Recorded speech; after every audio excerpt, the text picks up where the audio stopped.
Hi everyone.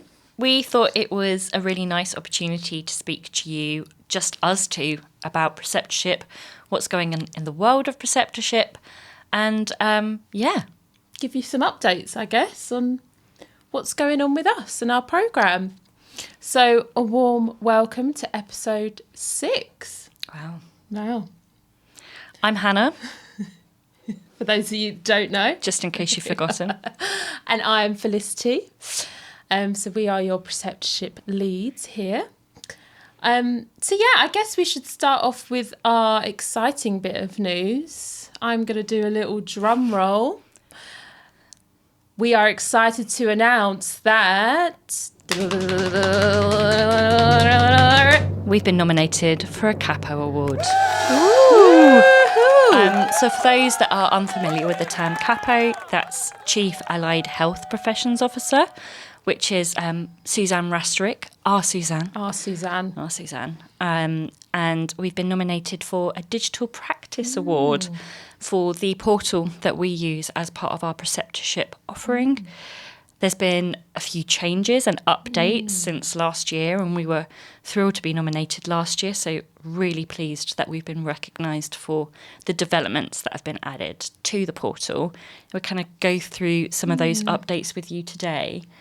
Have a look at the CAHPO Award website and have a look at the other nominees, because there's some amazing work happening in the land of AHP, and it's really nice that people do get to celebrate the achievements of the allied health professions out there. So have a look. You never know whether your organisation's been nominated or if there's some really interesting work out there and you might want to reach out and be inspired. So I definitely recommend having a look at the website. Absolutely.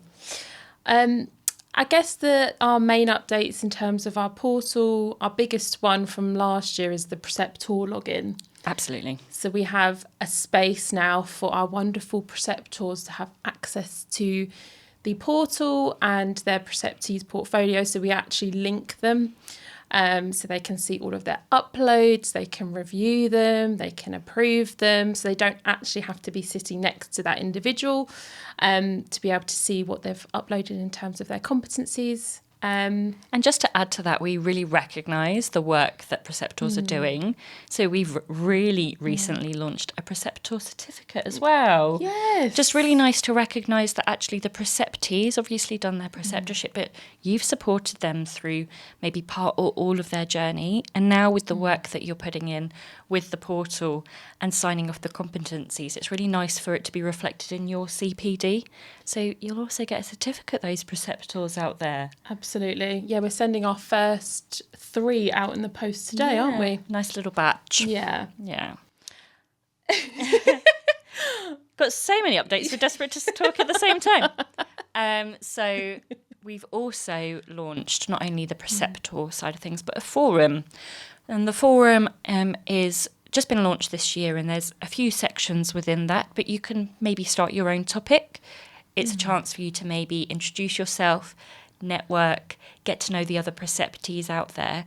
But not only can the preceptees access elements of the forum, so can the preceptors. And what's really nice is there's 2 separate sections. So the preceptors have a safe space and the preceptees have a safe space.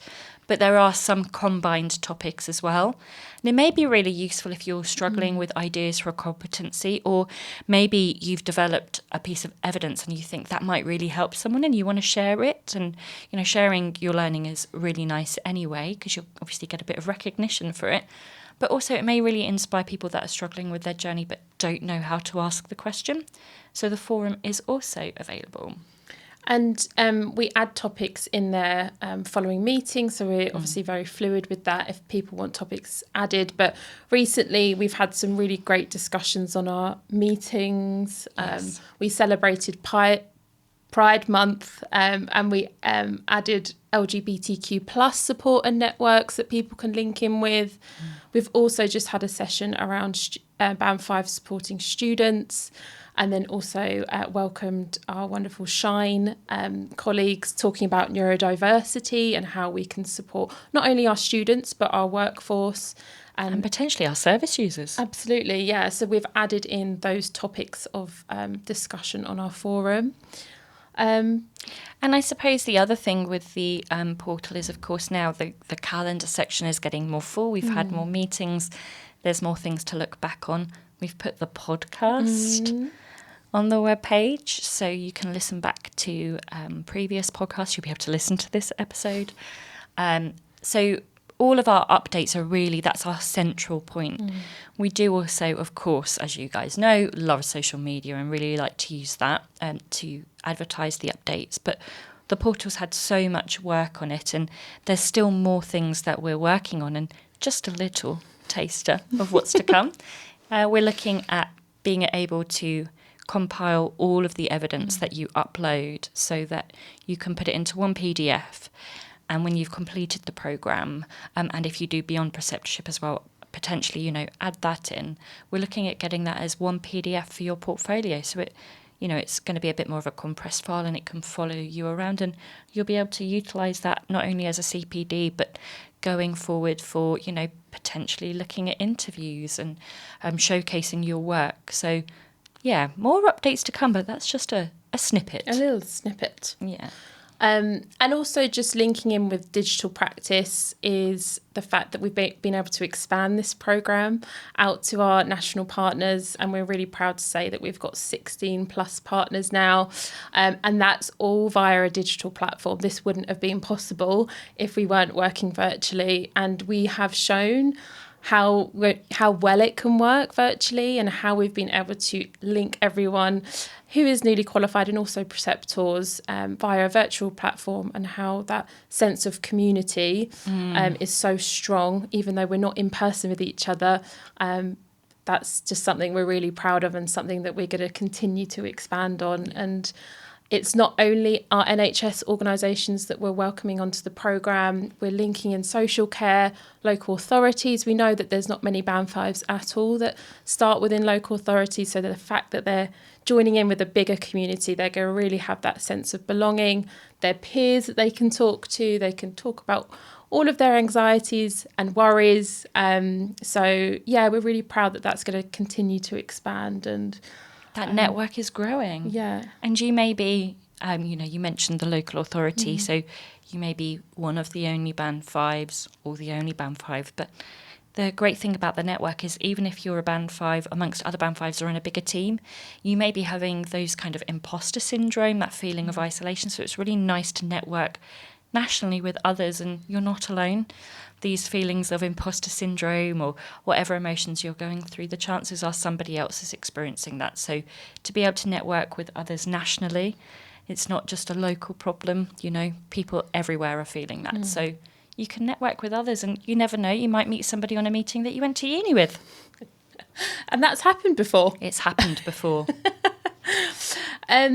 Okay, and then just thinking about kind of national updates, we've got the HCPC Preceptorship principles that are due to be launched soon. We're going to do a piece of work to kind of demonstrate how our programme meets those standards, meets those principles, and we're going to be updating our policy and sharing it with our partners.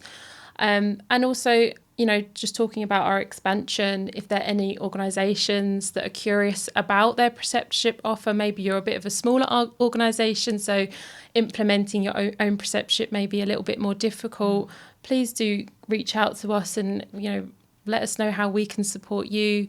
We always want to look to widen our networks and increase preceptee engagement on the programme. And you might be a private provider that doesn't really know where to start either, and reach out. We're really happy to offer a different range of ways to deliver the programme. So at the moment we have the full package, but it can be really tailored to your organisation or your service needs. And we already deliver just a training only package to preceptors as well. So you may find that you've got a preceptorship already in place, but maybe you want your preceptors to have a bit of additional training or network with others. That's also up for offer, and we're launching a new version of the brochure that really goes into a lot of detail about those packages. So you'll be able to look at that and obviously get in touch, and we can talk through the options. Yeah, because we also have if you've got a preceptorship programme, looking at beyond preceptorship. So we definitely identified within the organisations that we launched with that there is a gap once someone finishes preceptorship, because again, you're so supported. You've got this real structure in place that we kind of want to continue on with that. So we have a Beyond Preceptorship programme, which is 6 months, and we've been getting some really fantastic feedback. And within that feedback, it is saying things like, you know, if I didn't have this programme, I would have felt there was a gap in support, and just feeling a lot more comfortable with that jump from 5 to 6. Or even if you are in your 6th post and you're new to it, it's giving you kind of those tools and resources on how you can feel a little bit more confident in that role. Because we know that, you know, those 5 to 6 posts are really popular at the moment, those developmental posts. So we want to provide as much support as we can. It can also really support our international recruits who maybe have worked for a number of years abroad and they've moved to the NHS. And of course, the NHS, or if you're a private provider, it's a completely different world, looking at the policies and everything. So we can really, you know, look at embedding that within Beyond Preceptorship and supporting in that way as well. And what's really nice about that, as you mentioned, is when people feel there's that gap after preceptorship, what's nice about Beyond Preceptorship is it's more goal focused. So it's that kind of like little step to a little bit further away, but still got that support and that network opportunity there. Absolutely. So should we talk about some interesting kind of case studies of preceptees that we've had recently, some lovely stories that we can share? So I think we need to shine a light on a previous podcast feature from MPFT, Leo. So Leo has now completed her full preceptorship and just recently completed Beyond Preceptorship. So she's done both programmes. She's in a Band 6 role. And she really felt that the programme supported her through all of that navigating of applying her everyday practice to the competencies and structure. And the Beyond Preceptorship has helped because she's also now taking on students. So really been able to focus on those goals as well. She was so thrilled the other day when she got her certificates. Yeah, she's got both 2 now for the portfolio. So that was a really lovely case. And Leo's always been really engaged in the programme and really proactive at gaining that support from us when she's needed it, and providing feedback, which we really encourage. If anyone's listening, you know, that's on the programme, please give us feedback. We always happy to listen and see if it's something we can update. We want to make the programme just what you guys need. I think one that comes to my mind is a preceptee that was actually in post for quite a while when she started preceptorship. I think she'd been in post for about 5 years. At the point of when she started, I think she was on, what's it called? Performance management. That's the one. I know who you're talking about now. And I guess was struggling a little bit, had actually thought, I want to leave this career altogether. So she joined on the programme because we said to any organisation that we launched with that we want to welcome on all of the Band 5s. We don't just want to look at those that are newly qualified, because we don't want those that started maybe a few years ago miss out on the opportunity to get that support. And we actually signed her off not long ago. And we got some really wonderful feedback. You know, when she was going in for a performance review, she was kind of at requires improvement, I guess. And towards the end of preceptorship, they had noticed this like amazing difference in how she is at work. And now she's hitting all green. She's saying that obviously she doesn't want to leave the profession anymore. She's really passionate about her profession again, which was really lovely to see.